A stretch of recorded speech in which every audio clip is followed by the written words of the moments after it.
नमस्कार जी, जय माता दी। सबसे पहले आज अष्टमी के दिन आप सबको बहुत बहुत बधाई, शुभकामनाएं, मंगलमय हो। आज के दिन माँ जगदम्बे ने महागौरी का रूप प्रकट हुआ। महागौरी को श्वेतांबर आदेवी भी कहा जाता है, क्योंकि गौर वर्ण बहुत सुंदरता, इसीलिए कहते हैं कि कन्याएं जब इसका व्रत करती हैं, पूजन करती हैं, तो उनकी सुंदरता में वृद्धि होती है। महागौरी नाम कैसे पड़ा? जिस समय हिमाचल के घर जन्म लेके पार्वती ने तपस्या की, घोर तपस्या की, तब उनके चेहरे का रंग कुछ काला सा पड़ गया था। तब तपस्या में प्रसन्न होकर के शिव भगवान ने दर्शन दिए और उन्हें पत्नी के रूप में स्वीकारा। और उस समय भगवान शिव ने गंगा के जल से नहलाया, तब जाके श्वेत वर्ण बहुत सुंदर स्वरूप फिर से वापस आ गया। तब शंकर जी ने पार्वती को महागौरी का नाम दिया था। इससे संबंधित एक कथा और भी प्रचलित है।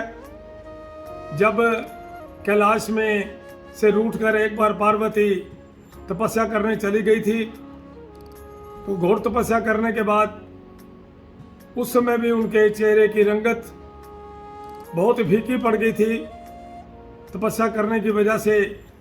तब ब्रह्मा जी ने दर्शन दे के कहा था कि अब तपस्या को समाप्त करो और जाके मानेश्वर जो मानसरोवर है उसमें स्नान करो।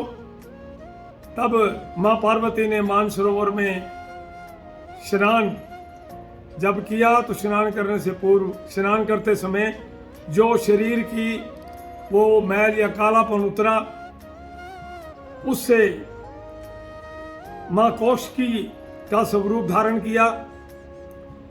और वही माँ कौशिकी जाके शुभ निशुंभ के युद्ध जो हो रहा था उसमें शामिल हुई। जैसा कि कल के दिन तक कथा में था कि चंड मुंड और रक्त बीज का अंत हुआ, लेकिन शुभ निशुंभ को जैसे पता लगा, उन्होंने बहुत तेज आक्रमण कर दिया। देवताओं ने फिर माँ को पुकारा और माँ प्रकट हुई। और उसी तरीके से माँ ने पर्वतों में घूम घूम कर राक्षसों का अंत किया।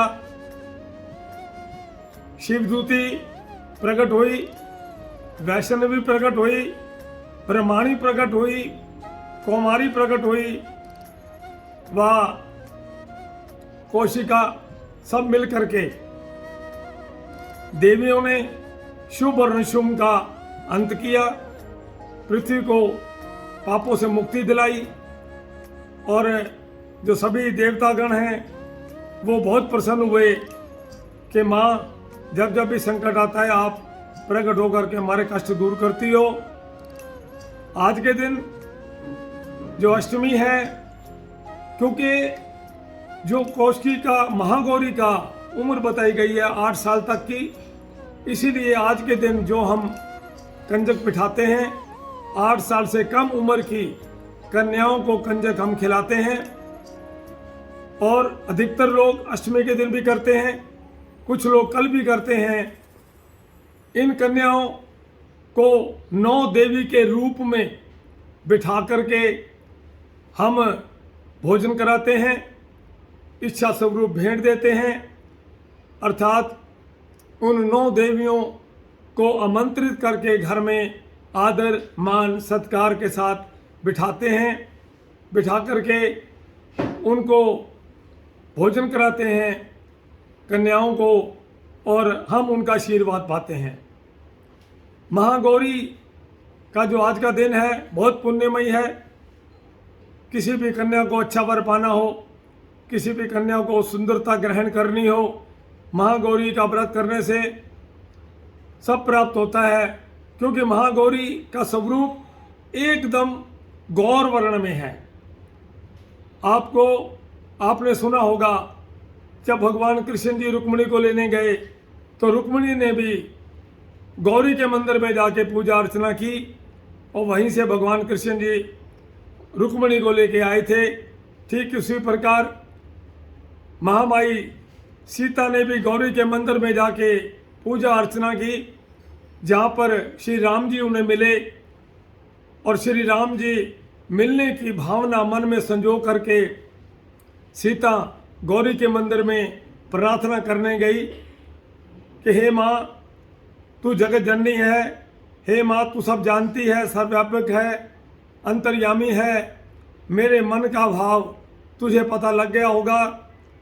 इसलिए माँ मन ही मन सीता ने श्री राम जी का स्वरूप धारण करके सोचा हे माँ मेरे को पति के रूप में वो प्राप्त हों, यही आपकी कृपा चाहिए। उसी समय महागौरी ने सीता को भी आशीर्वाद दिया और वरदान दिया कि तुम्हें श्री राम जी ही प्राप्त होंगे।